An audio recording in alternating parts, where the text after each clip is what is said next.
China's nuclear doctrine has long been shrouded in strategic ambiguity, a calculated opacity that leaves other powers guessing about Beijing's true capabilities and intentions. This ambiguity, coupled with rapid nuclear modernization, is increasingly a focus of global concern. While Chinese leaders insist their nuclear arsenal is for defensive deterrence only, outsiders struggle with what they don't know. How large is China's nuclear stockpile? Under what conditions would Beijing resort to nuclear weapons?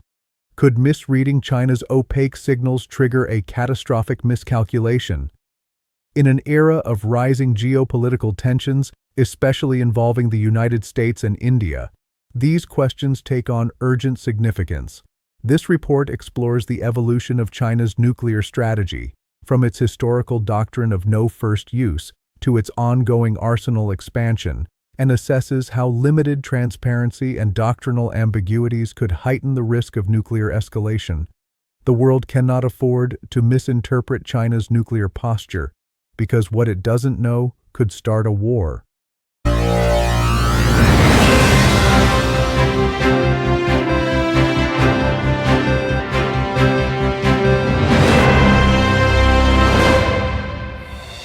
If you find our videos helpful or interesting, click like and subscribe so you can be notified of our next digest and others can find our videos as well.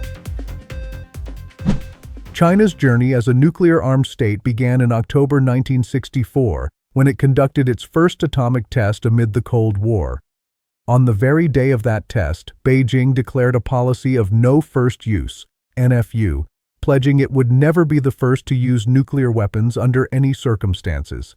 This stance, born of both ideology and strategic necessity, set China apart from the superpowers of the time. Mao Zedong famously referred to nuclear weapons as a paper tiger in the 1950s, downplaying their utility, yet he also recognized that China needed this thing, the bomb, to avoid being bullied by nuclear-armed rivals. Throughout the Cold War, China maintained only a minimal nuclear arsenal aimed at deterring nuclear coercion by others. Its focus was assured retaliation, the ability to survive an attack and strike back, rather than nuclear warfighting or parity with the United States or Soviet Union. In the 1980s and 1990s, as China opened to the world, it slowly modernized its deterrent but kept a low profile. It joined the Nuclear Non-Proliferation Treaty, NPT, in 1992 as a nuclear weapons state and consistently reaffirmed its NFU pledge in international foray. Beijing portrayed its nuclear forces as purely defensive, intended only to prevent nuclear blackmail. Importantly, China did not enter into arms racing during this period, content with a lean and effective arsenal often described as a minimum deterrent. However, even then, a degree of ambiguity was inherent. Chinese leaders never publicly defined what size of force constituted a minimum deterrent, nor how exactly they would respond in a nuclear crisis. This strategic opacity was deliberate. By revealing little, Beijing hoped to present a credible uncertainty to potential aggressors, dissuading them from ever gambling on a disarming first strike. At the core of China's nuclear doctrine is its no-first-use policy. According to official statements, China vows never to use nuclear weapons first, and never to use or threaten them against non-nuclear states. Beijing touts NFU as a hallmark of its self-defensive nuclear strategy, emphasizing that its weapons exist only to deter nuclear aggression. In diplomatic arenas, China has even urged other nuclear powers to adopt a mutual NFU treaty, reiterating this proposal as recently as 2024. The NFU pledge and China's frequent assurances that it does not engage in any nuclear arms race and keeps its forces at the minimum level required for national security form a narrative meant to signal restraint and responsibility. Yet, this declaratory posture also embodies China's strategic ambiguity. For one, minimum deterrence remains undefined. Chinese officials have never quantified what a minimum nuclear capability means in practice. Is it a few dozen warheads able to strike back? A few hundred? As China's arsenal grows, the goalposts appear to shift. Similarly, what constitutes an arms race is left vague. Beijing's current buildup, by far its largest and fastest ever, ostensibly does not violate its pledge to avoid arms racing, at least in its own view. This hints that China's leadership reserves the right to adjust nuclear force requirements as the strategic environment changes, all while claiming to uphold defensive intent. Crucially, China's nuclear doctrine has begun to stress achieving strategic counterbalance with other powers. Though not officially defined, this phrase suggests Beijing sees its nuclear forces as vital to shaping the global power equilibrium. It implies a more assertive role for nukes, not merely to deter an attack on China, but to offset the overall military might of rivals, particularly the United States. This nuanced shift in language contributes to uncertainty. Does counterbalance mean China seeks nuclear parity with the US, or simply a survivable second strike? The lack of clarity keeps observers guessing. Another layer of ambiguity surrounds the absolute commitment to NFU. Officially, China insists NFU is unconditional and permanent. Chinese experts treat it as something of a dogma ingrained in strategic culture. There is scant open debate in Beijing about altering NFU, and no alternative doctrine has ever been announced. However, foreign analysts periodically question whether China might revisit NFU if its security environment deteriorates. Notably, when a 2023 Chinese policy paper on global security omitted any mention of NFU, some wondered if Beijing was quietly softening its stance. Chinese diplomats later reaffirmed that NFU remained intact, suggesting the omission was not a policy shift. Still, the mere possibility that China could one day revise or misapply NFU, for example in a dire conventional conflict, adds to international unease. Beijing's opacity about its internal red lines means other countries can only speculate how firmly NFU would hold in an extreme crisis. In sum, China's proud no-first-use pledge is both a comforting assurance and, paradoxically, a source of uncertainty, given the lack of transparency around its implementation. Over the past decade, China has embarked on an unprecedented modernization of its nuclear forces, one that belies its rhetoric of minimalism. In the last 5 years especially, Beijing has significantly expanded its arsenal with new weapons types, greater warhead numbers, and improved delivery systems. This buildup spans all three legs of a nuclear triad. Land-based missiles. China is dramatically bolstering its intercontinental ballistic missile, ICBM force. It has developed at least 3 new vast missile silo fields in remote western regions to host advanced solid-fuel ICBMs. Each field may contain 100 or more silos, signaling potential for a major increase in deployed missiles. Construction of new silos for older liquid-fueled DF-5 ICBMs is also underway. The newest ICBM, the Dongfeng 41 DF-41, was unveiled publicly in 2019 and is thought to carry multiple warheads with a range up to 15,000 kilometers, putting the entire U.S. in reach. Road-mobile DF-41 launchers and silo-based units are now entering service, providing China with a more survivable and potent long-range deterrent. Beijing is also testing new variants of ICBMs and advanced strategic delivery systems, including possibly hypersonic boost glide vehicles. Sea-based nuclear forces.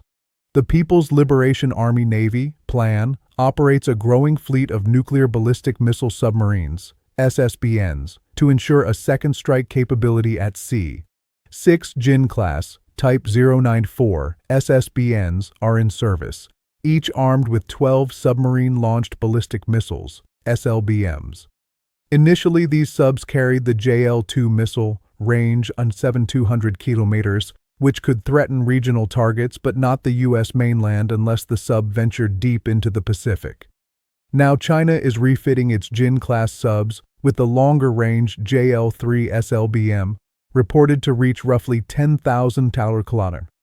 The JL-3 will allow Chinese subs patrolling near home waters to to target parts of the continental United States for the first time. Notably, the JL-3 is believed to be capable of carrying multiple warheads, multiplying the destructive potential of each missile. A next-generation SSBN, Type 096, is in development and could begin construction soon, further improving China's sea-based stealth and missile capacity. That said, China's current subs are relatively noisy compared to US or Russian counterparts, which may limit their survivability on distant patrols. Improving the stealth of its nuclear submarines remains a priority in China's modernization drive. Air leg and other delivery systems.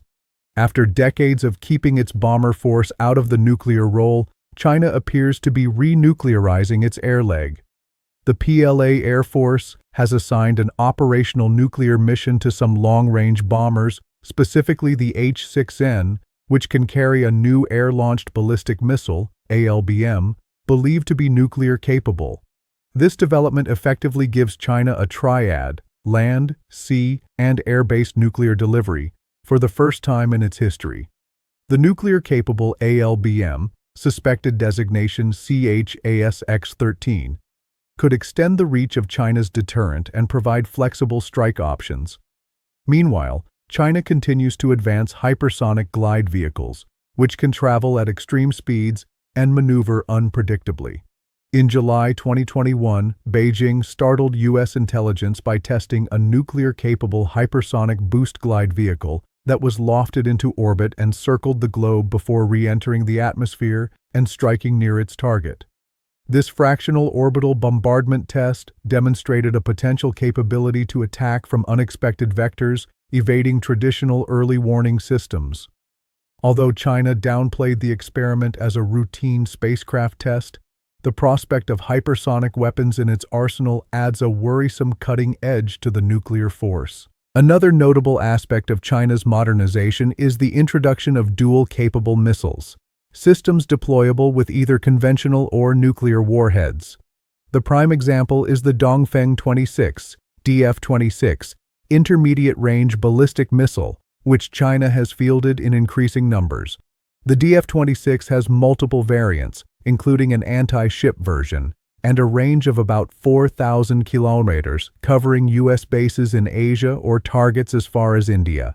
Importantly, some DF-26 units are equipped for nuclear missions while others are conventional only.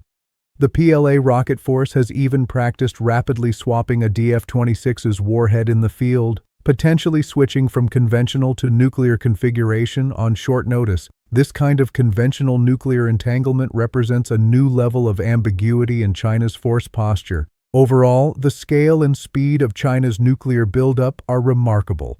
Once content with a few dozen warheads on a handful of missiles, Beijing is now producing more nuclear weapons than ever before and deploying more types of delivery systems than at any point in its history.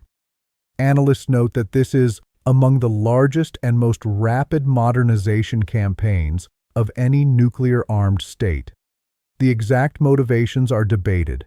Chinese officials cite the deteriorating security environment and advances by other powers, while outsiders suspect Beijing seeks a stronger deterrent to dissuade U.S. intervention in Asia and to assert great power status.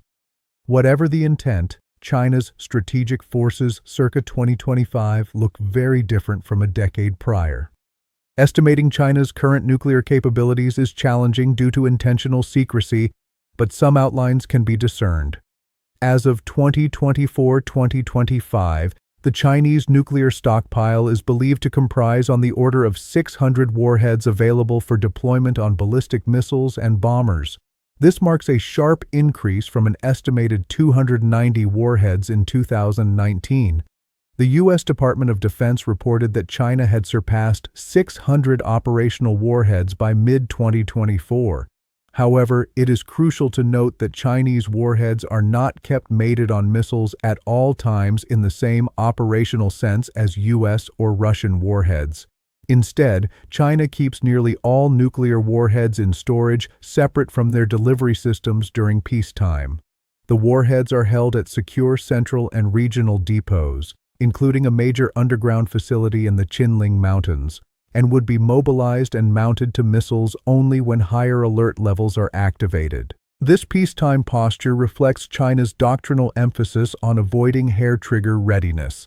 The People's Liberation Army, PLA, maintains what it calls a moderate state of alert for its nuclear forces. In practice, this means a portion of forces are on low alert, with missiles and warheads demated, while a smaller portion may be kept at higher readiness. Indeed, recent Pentagon assessments indicate China now assigns some missile units to high-alert duty drills, in which a battalion is designated ready to launch at short notice.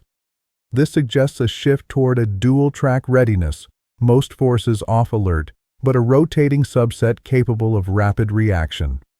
Satellite imagery and reports have shown increased activity at missile bases, possibly reflecting these heightened alert drills. Command and control of China's nuclear weapons is firmly centralized under the Chinese Communist Party leadership. The Central Military Commission, chaired by President Xi Jinping, holds ultimate authority to release nuclear weapons. The PLA Rocket Force, PLARF, a dedicated branch for land-based missiles, operates the majority of delivery systems. Rigid political control is enforced to prevent unauthorized use. Historically, the separation of warheads from missiles was one method to ensure no rogue launches. The flip side is that, in a crisis, China would need to mate warheads and issue launch authority under intense time pressure, testing its command and control resilience. The introduction of a submarine leg also complicates command and control. Ballistic missile submarines on patrol must have some communication links for launch orders. Yet maintaining secure comms without exposing submarine location is a challenge. There is no public evidence that submarine commanders have pre-delegated launch authority. Likely they do not, consistent with China's preference for tight centralized control. This means China's nuclear C2 is highly reliant on communications infrastructure connecting leadership to far-flung launch units. Protecting those links from cyber interference, anti-satellite attacks, or wartime disruption is a growing priority, as is developing reliable early warning systems to detect incoming attacks. In terms of force structure, China's land-based missile arsenal now includes both silo-based and road-mobile ICBMs, DF-5, DF-31, DF-41 families, as well as medium and intermediate-range missiles, DF-21, DF-26, for regional deterrence. The silo fields under construction could eventually house hundreds of ICBMs, potentially on shell game rotation, moving missiles between silos to complicate targeting. The mobile ICBMs provide shoot-and-scoot survivability across China's vast territory, often using the extensive network of underground tunnels, sometimes dubbed the Underground Great Wall, to conceal movements. Regionally, the dual-capable DF-26 IRBMs give flexible reach to U.S. bases in Guam, or even the Indian subcontinent, while older DF-21 medium-range missiles appear to be phasing out of the nuclear role in favor of the DF-26. At sea, the 6 Jin-class SSBNs carry up to 72 SLBMs, 12 per sub. It remains unclear how often these subs conduct deterrence patrols armed with nuclear-tipped JL-23 missiles. Traditionally, China's SSBNs have mostly remained in port, but as JL-3 improves their range, at-sea patrols may become more routine. In the air, a few dozen H-6N bombers provide a rudimentary air-delivered capability, likely carrying a single ALBM each.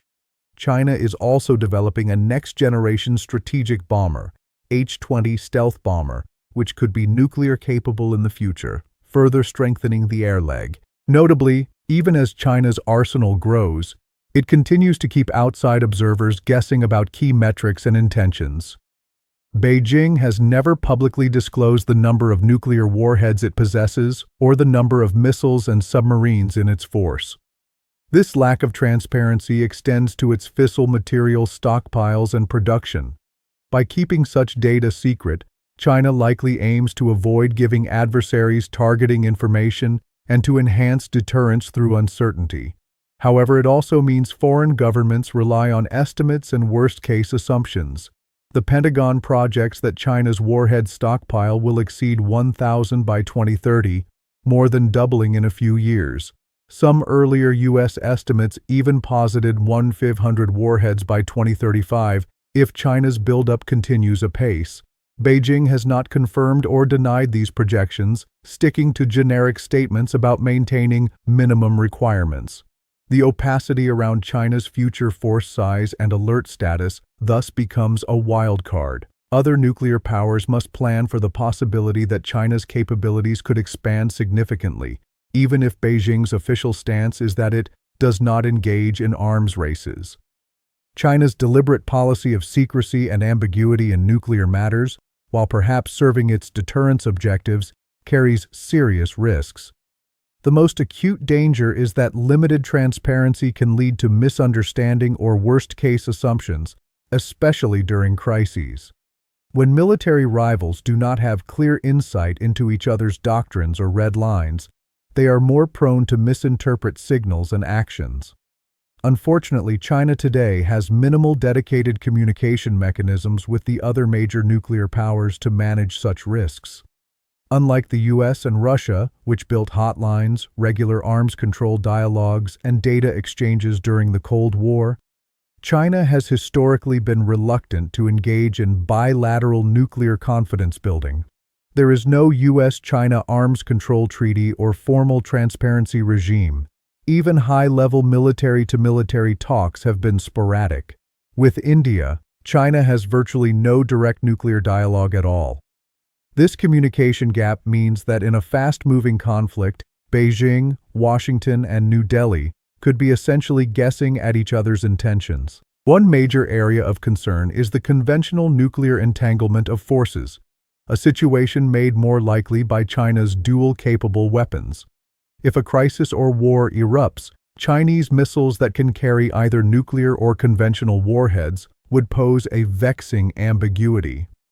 For example, if China deployed DF-26 missiles in a regional clash, whether against U.S. forces in Asia or in a potential India-China border conflict, the adversary's intelligence might not be able to tell if those missiles are armed with nuclear warheads or high-explosive ones. Preparations to launch, or the actual launch of, a DF-26 in the heat of battle could thus be misinterpreted as a nuclear strike and trigger nuclear retaliation. James Acton, a nuclear expert, describes this peril as warhead ambiguity, when the other side cannot determine if a weapon being readied is nuclear or not. In such a scenario, a false assumption could literally start a nuclear war by mistake. The side observing the ambiguous missile might opt for a preemptive strike or rapid escalation, fearing the worst. This kind of inadvertent escalation risk is serious and growing as China and other nuclear states field more dual-use systems. Another aspect of China's opacity is the uncertainty it creates about thresholds for nuclear use. Because Beijing does not spell out its red lines beyond a general NFU pledge, adversaries can only speculate when China might deem nuclear retaliation necessary. Would China ever use nuclear weapons first if, say, a war over Taiwan was going badly and the survival of Communist Party rule was at stake? Officially, no, but some U.S. analysts worry that extreme circumstances could test China's commitment to NFU. If U.S. planners do not entirely trust China's declaratory policy, they might take preemptive measures in a conflict, such as striking China's nuclear forces early to forestall any chance of Chinese nuclear employment. However, attacking China's nuclear arsenal, even conventionally, could itself be seen by Beijing as the start of a nuclear offensive by the U.S., potentially spurring China to actually launch nuclear weapons in desperation. This nightmare feedback loop of mistrust is exactly what Cold War-style arms, control, and communication were designed to prevent. In the absence of such guardrails with China, miscalculation becomes more likely. The risks are not limited to U.S.-China. They extend to India and the broader Asia-Pacific. In the China-India context, strategic ambiguity has led to divergent perceptions. Indian security analysts closely track China's nuclear advances and express concern, whereas Chinese analysts historically dismiss the role of nuclear weapons in their India relationship. Many in Beijing have viewed India's nuclear arsenal as too small or backward to worry about, focusing their attention on the US and Russia. This dismissive attitude, however, may breed complacency. China's buildup could pressure India to expand its own arsenal to avoid falling too far behind, which in turn could destabilize South Asia by nudging Pakistan, India's rival, to respond. Indeed, Chinese experts sometimes underestimate how Beijing's actions shape New Delhi's threat perceptions and nuclear strategy. The lack of direct nuclear dialogue means misunderstandings fester. For instance, India might doubt China's NFU commitment just as China underestimates India's resolve. During the 2020 border clashes in the Himalayas, nuclear weapons stayed firmly in the background of the confrontation, with both sides exercising restraint. But as each builds more capabilities and nationalist fervor grows, the next crisis could see greater nuclear shadow boxing. A misread troop movement or missile deployment along the border, without any hotline to clarify intentions, could spark panic. Limited transparency between China and India thus contributes to an unstable situation where neither fully grasps the other's nuclear calculus. In sum, China's tight control over information regarding its nuclear forces, the nuclear ambiguity of the title, is a double-edged sword. It may enhance China's deterrence by complicating enemy planning, but it also magnifies the risk of misinterpretation. As one scholar warns, ambiguity about a weapon's status before launch is an underappreciated danger that could precipitate inadvertent nuclear escalation. The world today has scant experience managing a three-way nuclear rivalry, US, Russia, China, let alone one that includes regional dyads like ChinaIndia.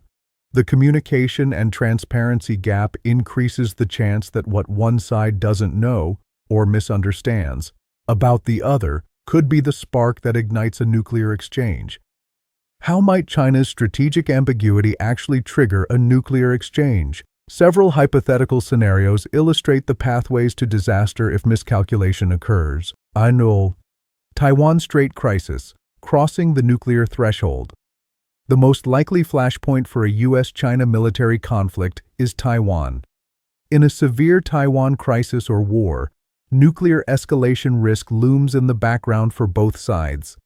China has strong incentives to keep the US and its allies out of a Taiwan fight, and some analysts speculate Beijing might leverage its nuclear arsenal for coercion. For instance, China could issue veiled nuclear threats or even signal a policy shift away from no first use to warn off US intervention. Chinese leaders have noted how Russia's explicit nuclear threats during the Ukraine war in 2022 seemingly deterred direct Western intervention. In a future Taiwan scenario, Xi Jinping might similarly order demonstrations of nuclear readiness, perhaps dispersing mobile ICBMs, sending SSBNs to sea, or conducting missile test launches to raise the stakes for Washington. If China were to overtly raise its nuclear alert level, or hint that an attack on its territory could provoke nuclear use, U.S. decision-makers would face extreme pressure. American forces might then take steps to preempt or counter any imminent Chinese nuclear action, including strikes on Chinese missile units. Each side would be operating under intense time constraints and imperfect information. The fog of war could easily cause an incident, e.g., China detects what it thinks is a nuclear missile inbound, when in fact it might be a conventional prompt strike weapon, and feeling its back against the wall, China launches a retaliatory nuclear strike. The Taiwan theater brings a real danger of rapid escalation, given its importance to both parties. Analysts at the Atlantic Council warn that any US-China war over Taiwan would carry a significant danger of escalating to the nuclear level, potentially through limited nuclear use to change the outcome of battle. Only careful crisis management and clear signaling, which are hindered by China's opacity, could hope to prevent that. Conventional conflict meets nuclear ambiguity. Another scenario arises if there is a conventional clash involving China, in which one side misreads the other's nuclear intentions. The earlier example of a DF-26 launch is apt here. Imagine a conflict in the Western Pacific where the PLA rocket force fires conventional missiles at U.S. naval forces or bases, for instance on Guam or Okinawa. The U.S., unsure whether those missiles could carry nuclear warheads, is faced with a split-second judgment. If U.S. commanders assume worst case and interpret the salvo as a potential nuclear attack, they might respond with their own nuclear weapons to blunt the perceived threat. Conversely, if the U.S. waits to see impact and it was nuclear, it would suffer a devastating blow. This extreme pressure could lead to inadvertent nuclear war by miscalculation, essentially a doomsday scenario born of ambiguity. Modern military technologies also complicate this picture. Hypersonic glide vehicles, like those China is developing, compress decision times because they can strike very quickly. An incoming HGV blurs the line between nuclear and non-nuclear ambiguity further. Is it a conventional prompt strike or a nuclear first strike? The defender might not know until detonation. Such dynamics existed in Cold War planning, but China's new systems and the lack of China-US arms control agreements make the situation more volatile today than in decades. India-China border crisis. Consider a future border standoff between China and India that escalates into broader hostilities. Both nations have NFU policies, so a deliberate nuclear first strike is unlikely. However, intense fighting could raise the specter of nuclear use indirectly. If India, fearing China's superior conventional forces, began moving its medium-range Agni nuclear missiles for dispersal, Beijing could grow alarmed. Lacking mutual trust, China might wonder if India intends to break NFU under certain conditions. China could respond by mobilizing its own nuclear units in Tibet or Xinjiang for signaling. Without direct communication, each side's moves could appear more menacing than intended.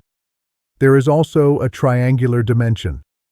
Pakistan, India's nuclear rival, could misinterpret India's actions, meant for China, as directed at itself, and ready its arsenal, an escalatory cascade.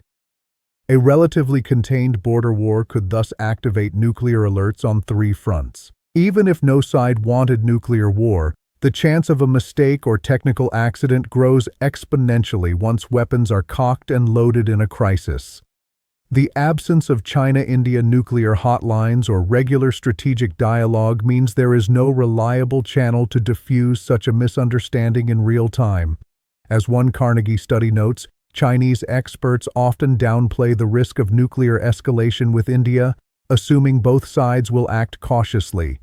That very complacency could prove dangerous if it leads to misreading Indian signals. Both countries' nuclear restraint policies, including NFU, are under some internal debate as their security competition intensifies. A miscalculation in a future crisis, such as mistakenly perceiving an existential threat, could test the strength of those policies with potentially dire consequences. These scenarios underscore that China's strategic ambiguity, when mixed with fast-paced conflicts, could amplify the fog of war. Whether in the East Asian maritime domain or the Himalayan mountains, the risk is that nuclear weapons come into play not by deliberate choice but by mistake. Such an outcome would fulfill the warning in this article's title. What the world doesn't know or misunderstands about China's nuclear posture could start a war, one of unimaginable scale. Preventing a nuclear cataclysm involving China is not solely China's responsibility. It requires concerted efforts by all nuclear stakeholders to bridge the gaps in understanding and communication. However, given China's rising capabilities, the onus is increasingly on Beijing to provide clarity about its intentions and to engage in risk reduction measures. Several steps could help reduce the danger of miscalculation stemming from China's nuclear ambiguity. Enhance strategic dialogue. It is imperative that China opens dedicated channels of communication with both the United States and India on nuclear risk reduction. Even unofficial Track 2 dialogues have been scarce, especially with India. Formal talks on nuclear doctrines, while sensitive, would allow each side to clarify how they view escalation and what their red lines are. China's reluctance to acknowledge India as a nuclear peer is a political hurdle, but maintaining silence is increasingly risky. A China-India nuclear dialogue could be structured to avoid diplomatic pitfalls. For instance, it need not imply recognition of India's NPT status, but rather focus on practical measures to avoid war. With the U.S., strategic stability talks that include nuclear dimensions would help both sides manage the emerging reality of a three-way deterrent system. Simply resuming military-to-military hotlines and communication channels and using them in crises would be a baseline improvement. In essence, more transparency in peacetime can build a modicum of trust that may pay dividends when crisis comes. Clarify nuclear signaling and doctrine. China could mitigate ambiguity by clearly articulating certain aspects of its nuclear policy. One example is distinguishing its conventional ballistic missile operations from nuclear ones. Developing agreed protocols or notifications for missile tests and exercises could prevent false alarms. If, say, China is conducting a major DF-26 conventional missile drill, informing other powers in advance might stop misinterpretation. Additionally, Beijing could publicly clarify that any change to its NFU policy would be explicitly announced to dispel the kind of rumors that omission in 2023 sparked. Reaffirming at the highest levels that nuclear weapons are solely for retaliation against nuclear attack, and backing this up with observable practices, would reinforce credibility. Of course, China prizes flexibility and might resist giving away information. But even small gestures, like publishing a defense white paper with basic data on its arsenal size or the number of missiles, as the US and Russia often do, would signal confidence and reduce uncertainty. Avoid entangling nuclear and conventional forces. Both China and its adversaries can take steps to de-entangle nuclear assets from conventional ones. For China, this could mean dedicating certain missile units exclusively to nuclear roles and others to conventional roles, and conveying this separation, even indirectly, to reduce ambiguity. The current practice of mixing nuclear conventional DF-26 brigades is efficient for China, but dangerous for crisis stability. If segregation is not possible, technical measures, such as devices or agreed inspection regimes, to assure a missile's warhead status, nuclear or not, might be explored in future arms control frameworks. Similarly, the U.S. could avoid deploying conventionally armed missiles that are indistinguishable from nuclear ones to reduce Chinese misperceptions. This broader issue of warhead ambiguity is a two-way street. It calls for innovative confidence-building measures. For example, Russia and the U.S. in the past considered distinguishing conventional cruise missiles from nuclear ones via external markings. Bringing China into such discussions is vital as its forces grow. Crisis hotlines and communication protocols. When tensions spike, having reliable direct lines of communication is critical. A lesson of the Cold War was the establishment of the Moscow-Washington hotline after the Cuban Missile Crisis, which helped avert misunderstandings in later crises. Today, a similar Beijing-Washington hotline exists, but needs to be active and trusted. It should be used for clear communication in any incident involving military forces. The same goes for Beijing-New Delhi. Currently, their crisis communications focus on border troop commanders, not nuclear matters. Setting up an emergency line for leadership communication specifically about strategic concerns could prove life-saving in a precarious moment. Additionally, agreeing on communication protocols, for instance, that if one side's early warning systems detect what looks like an incoming nuclear strike, they will, as a rule, confer via hotline before retaliating, could address false alarms. Such protocols are admittedly hard to establish and even harder to trust in the moment, but they at least provide a framework for sanity when automated systems and human nerves are on edge. Arms control and transparency. Measures. In the long run, integrating China into international arms control efforts will be essential for global nuclear stability. This might involve creative new approaches since traditional US-Russia-style arms reduction, with equal caps, may not immediately appeal to Beijing, which still has a smaller arsenal. Nonetheless, preliminary steps like mutual declarations of arsenal size, exchange of missile test telemetry, or agreements on not targeting each other's nuclear forces, can build confidence. Regional arms control, for example, a treaty among China, India, and Pakistan to refrain from certain dangerous practices, could also be pursued. One idea floated is a no-targeting agreement where nuclear states pledge not to target population centers, city avoidance. This is symbolic but could reduce the sense of existential threat. More concretely, China could take up arms control consultations with the U.S., something it has been hesitant about while its arsenal was much smaller. Now that it is approaching parity in numbers, Beijing might find value in shaping the rules of the game rather than letting them be imposed. Transparency can be incremental. China could start by allowing observer visits to showcase the separation of warheads from missiles, proving its commitment to non-launch on warning posture, or share its nuclear security practices to assure others that its weapons are safe from theft or accidental launch. Ultimately, avoiding nuclear escalation will require mutual respect for each other's core interests and red lines, alongside these technical and diplomatic measures.